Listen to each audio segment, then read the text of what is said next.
Hola, buenas noches. Mañana es el gran día del paro del cual se ha hablado durante las últimas 2 semanas en nuestro país. Es un paro convocado por los sindicatos, por los estudiantes, al cual se han unido diferentes sectores de la sociedad. Hablamos con el presidente, hablamos con la ministra, hemos hablado con los trabajadores, con los estudiantes, y para tener todo el panorama de los protagonistas de esta noticia, hoy queremos hablar con los educadores. Pedro Osorio, vicepresidente de la Federación Colombiana de Trabajadores de la Educación, de FECODE. Buenas noches y gracias por estar con nosotros. Muy buenas noches, un cordial saludo. Pedro, ¿por qué salen a marchar los educadores mañana? Por la gran convocatoria que se está haciendo a nivel nacional para que frenemos estas medidas económicas y que hemos denominado el paquetazo del gobierno del presidente Duque, que piensa tramitar en el Congreso de la República. ¿Cuáles medidas exactamente, dice usted, son el motivo de la protesta? Mira, el gobierno nacional le pasa lo del pastorcito mentiroso. Comenzó desde el inicio del gobierno a presentar un paquete de medidas que van con la reforma laboral, con la reforma pensional. En el caso nuestro, en el Plan Nacional de Desarrollo, el gobierno ha materializado en uno de los artículos el de que va a crear un holding financiero que pone en riesgo las empresas económicas del Estado, que incluye la fiduciaria y la previsora, pero lo que es más grave, nosotros estamos muy preocupados porque en ese paquete se incluya el Fondo de Prestaciones Sociales del Magisterio, que es nuestra esencia como maestros. Pero por supuesto, nosotros presentamos este año en el proyecto de acuerdos con el Gobierno Nacional en cabeza del Ministerio de Educación, el de que se debe modificar nuevamente el Sistema General de Participaciones. Quedó inmerso en el Plan Nacional de Desarrollo. Logramos que uno de sus artículos lo contemplara, pero hoy el gobierno no quiere darle trámite para devolverle los recursos económicos que durante casi 2 décadas, desde 2001 hasta la actualidad, le han sustraído la educación principalmente. Pero Pedro, en diferentes entrevistas en medios de comunicación, la ministra, incluso el presidente, ha dicho que estas medidas no van. Les mencioné hace un momento que le pasó lo del pastorcillo mentiroso. Lanzaron las propuestas por diferentes formas, por su partido de gobierno, el Centro Democrático, por sus partidos aliados, también por los gremios económicos, y después cuando vio que la gente reaccionó reclamando que eso no era lo que había propuesto en campaña, entonces pasó al segundo plano, que es el lavarse las manos, y ya está culpando a otros sectores como la ANIF, a FEDesarrollo, a FENALCO, al mismo partidos políticos, de que él no fue. Usted escucha los audios en las entrevistas que le hicieron a la ministra de Trabajo, usted lee los artículos que ha comentado y en las entrevistas que ha dado y en las exposiciones de motivos que ha hecho en el Congreso de la República el ministro Carrasquilla, y uno no necesita ser bobito para entender de que el gobierno nacional lanzó las propuestas con unos compromisos que tiene con el Fondo Monetario Internacional, con la banca multilateral, y que por supuesto, como la gente no copió, como la gente recibió eso con mal agrado y comenzó a generarse un efecto boomerang,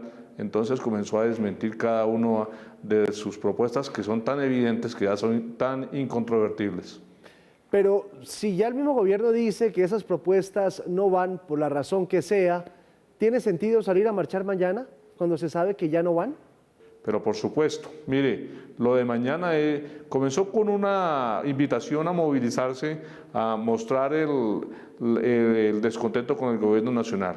Y fue tanto su política de miedo que comenzó a implementar por los medios de comunicación, por las entrevistas que dio, y que pues hemos dicho hoy que comenzó a tipificar una conducta que no está definida en el Código Penal, que es el delito de sospecha, lo institucionalizó y generó tanto terror que la gente ya entiende que efectivamente lo que dijo, lo que estamos diciendo nosotros, lo dijo el gobierno nacional, y que pues le va a quedar muy difícil después de mañana, cuando vea los miles, ojalá los millones de personas en la calle movilizándose pacíficamente, poder presentar esos proyectos en el Congreso de la República. No tanto que no los presente, porque lo podrá hacer, lo que pasa es que va a entender que si va a arremeter con las medidas antisociales contra la población en general, la respuesta va a ser la protesta continua en la calle. Nosotros iniciamos mañana y no vamos a permitir que estos proyectos se tramiten en el Congreso de la República, porque implicaría nuevas movilizaciones en la calle. Si le logro entender, lo que usted dice es, mañana marchamos y si el presidente más adelante insiste en esas medidas, ¿volveremos a marchar?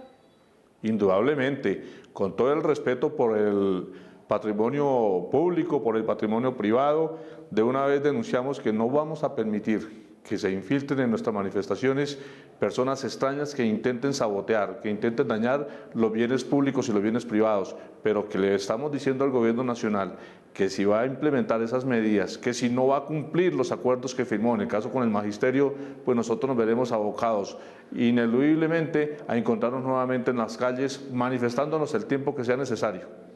Pedro, ¿cuál es el llamado que usted le hace a los marchantes para mañana?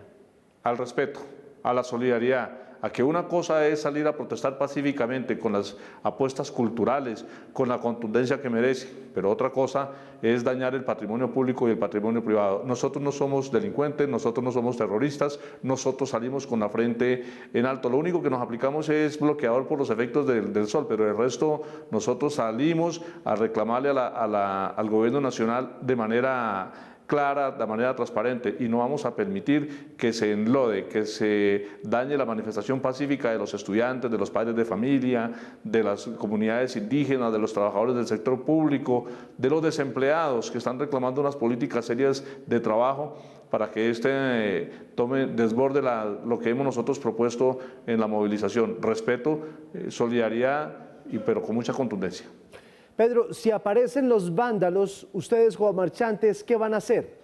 Nosotros tenemos que primero decirles que no lo vamos a permitir que se mezclen con las marchas pacíficas, pero si eso sucede, pues tendrán que las autoridades identificarlos y ojo, que tienen que señalarlos públicamente a garantizarles el debido proceso, pero nosotros no vamos a permitir que se nos mezclen en las marchas nuestras. No lo hemos hecho y no lo vamos a permitir que eso suceda en esta actividad que es mañana 21 de noviembre. Tiene una situación muy particular, que en los últimos años, yo llevo 32 años como maestro en el ejercicio de la profesión y no he visto una marcha que haya tenido tanta difusión, que haya tenido tanta respaldo en las redes, pues no existían antes esas formas de comunicación, pero tanto despliegue nunca existió como la que tiene para el día de mañana. ¿Y a qué debe ese despliegue? ¿Al temor de pronto del Ejecutivo, del Gobierno, por los desmanes o por la convocatoria y los motivos? Decíamos hace ratico que le pasó lo del pastorcillo mentiroso. Entonces comenzó el gobierno nacional, pensó que la gente era como la de antes y la juventud y está dando una muestra y hay que invitarlos a que reflexione el gobierno nacional porque las elecciones pasadas dieron una muestra de lo que va a suceder en el futuro político del país. Va a haber presencia de los estudiantes, va a haber presencia de la juventud, hay un mayor conocimiento de lo que sucede en el entorno gubernamental, en el entorno del Congreso de la República, y entonces se fue creando un ambiente de miedo, de zozobra, de terror por las redes, orquestado directamente del gobierno nacional, y lo que produjo fue un efecto contrario. La gente comenzó a indignarse y a decir esto que era una simple protesta. Pues si es cierto lo que los convocantes, las centrales obreras, lo que están diciendo, si es mentira lo que el gobierno está diciendo de que no va a implementar, pero las evidencias son tan claras que no permiten, que no ameritan controversia, pues entonces se comenzó a dar una difusión. Repito que los medios de comunicación no lo permiten y que las redes en los celulares han sido contundentes ahora en las formas de comunicación. Eso que no existía existe hoy y la inmediatez en la comunicación, también muchas mentiras se han dicho por las redes, pero la inmediatez en la comunicación ha permitido que haya crecido esto como una bola de nieve de unas proporciones tan grandes que mañana puede ser una fecha histórica de movilización en el país con miles, con cientos de miles, con millones de personas reclamándole al gobierno nacional. Pedro, ¿durante cuántos días piensan marchar o solamente mañana? No, la convocatoria inicial está para el día de mañana desde las 0 horas hasta las 24 del día 21 de noviembre. ¿Solamente un día? ¿Está segura que solamente un día? Así es, está programado solamente para mañana 21 de noviembre. Pues Pedro Osorio, vicepresidente de la Federación Colombiana de Trabajadores de la Educación, muchas gracias por atendernos a esta hora en Al Punto y ojalá que estas marchas se puedan dar con tranquilidad, con paz, sin desmanes y que el viernes estemos hablando de compromisos y de propuestas y no de actos vandálicos. Que tenga una feliz noche y gracias por estar con nosotros.